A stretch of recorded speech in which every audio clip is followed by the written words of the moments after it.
Hi everyone, welcome back. This is lecture 4E, where we're switching from thinking about the problem of X inactivation in females to thinking about the problem of defective alleles on the X chromosome in males. We're going to introduce a couple of new terms, the first of which is X-linked, which means on the X chromosome. We'll talk about males being homozygous for X-linked genes, that is, they have only one copy, and then we'll talk about why in males phenotype is directly determined by what allele of genes on the X chromosome the male has. So as we've said, the X chromosome has about 2,000 genes, many of them fulfilling very important roles in the cell and the organism. And you might think, well, yeah, that's okay. We've all got one copy. We've taken care of the dosage problem by doing X inactivation. But there's another problem, which is that what happens when a male inherits an X chromosome that carries a defective allele?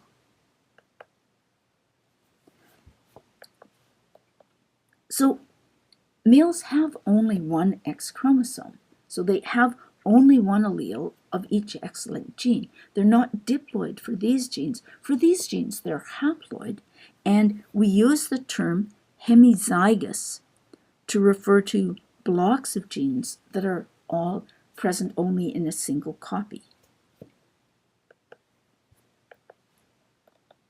Now, we know from Module 3, we talked about how many defective alleles are recessive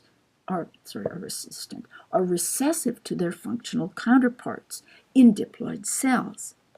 And this means that for genes that are on autosomes or for genes that are on the X chromosome in females, defective alleles can be often heterozygous with the normal allele, and the phenotype will be normal. But in males, for X-linked genes in males, one defective allele is all you have. So one defective allele always causes a defective phenotype. The concept of dominant doesn't apply to X-linked genes in males.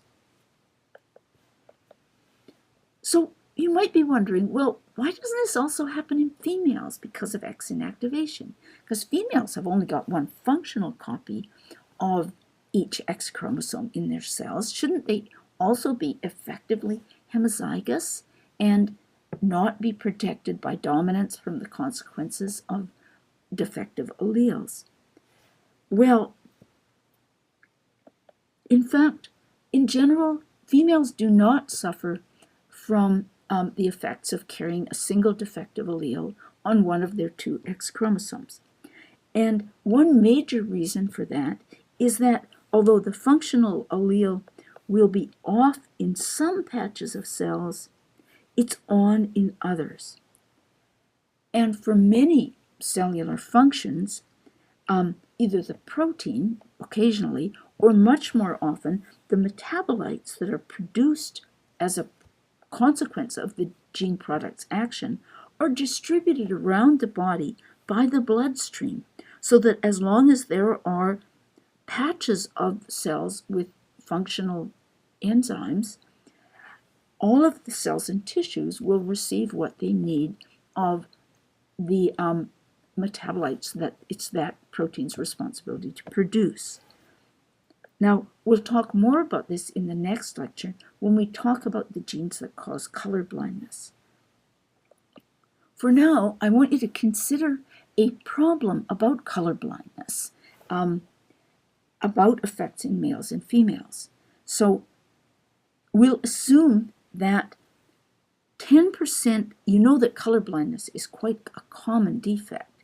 And for the purpose of this problem, we'll assume that 10% of X chromosomes carry a recessive allele. That's not quite the right number, but it's close. Carry a recessive allele causing red-green color blindness. Now, this picture is an example of the kinds of colored images that are used to screen for color blindness. It's not well controlled because of different colors of monitors, but if you can't see a number in this circle, you're probably red-green colorblind. Now, what I want you to figure out is if 10% of the X chromosomes carry the defective allele causing color blindness, what proportions of men and women will be colorblind?